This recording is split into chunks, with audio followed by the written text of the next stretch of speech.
Është obligim që të silemi mirë ndaj prindërve, nënës dhe babait, nga se në Islam nuk ka koncept prindi një dhe prindi dy, të së njëjtës gjini, as nën të marrë me qera, apo nën surrogate.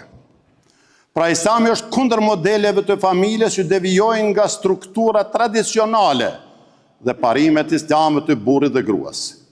Kjo bazohet në mësimet e qarta të Kur'anit dhe hadithit. Në Islam koncepti i prindërve është i qartë. Prindërit janë një burrë dhe një grua, babai dhe nëna. Ndaj nënës dhe babait jemi të urdhëruar për përkujdesje edhe pas vdekjes së tyre, e lema në të gjallët e tyre. Jemi të urdhëruar të bëjmë dua, lutje për ta, të japim sadaka, lëmosh, e të ndihmojmë njerëzit në nevojë në emër të shpirtrave të tyre.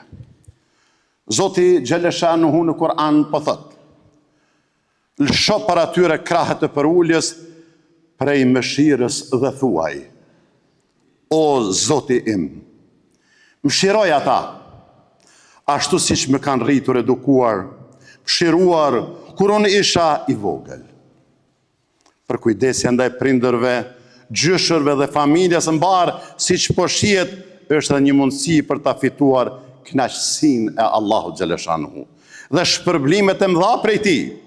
A thua se mund të gjendet ndonjë thënie e parafërt me thënien e Muhammed Mustafas, se xheneti është nën këmbët e nënës.